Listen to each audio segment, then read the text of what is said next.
தமிழகத்தின் வரலாற்றில் 94 பிஞ்சு குழந்தைகளின் உயிர்கள் பலியான கருப்பு தினம் இன்று. அது 2004 வருடம் ஜூலை மாதம் 16. கும்பகோணத்தில் இருக்கக்கூடிய ஸ்ரீ கிருஷ்ணா பெண்கள் பள்ளியில் எப்பவும் போல குழந்தைகள் படிச்சுக்கிட்டு இருந்தாங்க. அவங்களுக்கான மதிய உணவு சமையலுங்கிறது தயாராகிட்டு இருந்துச்சு. ஆனால் திடீர்னு அந்த சமையல் கூடத்தில் ஏற்பட்ட தீ விபத்துங்கிறது மொத்த பள்ளிக்கூடத்துக்கும் பரவ ஆரம்பிச்சது. 6லிருந்து 10 வயதுக்குள்ள இருந்த பெருசா உலகம் அறியாத அந்த சின்னஞ்சிறு கண்மணிகள் தீயினுடைய வெப்பத்தை தாங்காம அலறி துடித்து ஒவ்வொருத்தரா இறந்து போனாங்க. அவங்களுடைய மரண ஓலம்ங்கிறது இன்னைக்கு வரைக்கும் பலரின் காதுகளில் ஒழிச்சுக்கிட்டே தான் இருக்கு. அந்த கோர விபத்துல 94 சின்னஞ்சிறு சிறுமிகளும் ஒரு ஆசிரியையும் பலியானாங்க.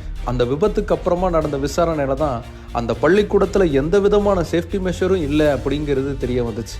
அது மட்டும் இல்ல, தீப்பெட்டி மாதிரி இருந்த அந்த கட்டிடத்திற்கு எப்படி பள்ளிக்கூடம் நடத்த அனுமதி கிடைச்சது அப்படிங்கிற கேள்வியும் எழுப்பப்பட்டுச்சு. இப்படி பல கேள்விகள் எழுப்பப்பட்டதுக்கு பிறகுதான் தமிழகத்துல பள்ளிக்கூடங்கள் திறக்கப்படுவதற்கான அடிப்படை விதிகள்ங்கிறது ஆழமாக்கப்பட்டுச்சு.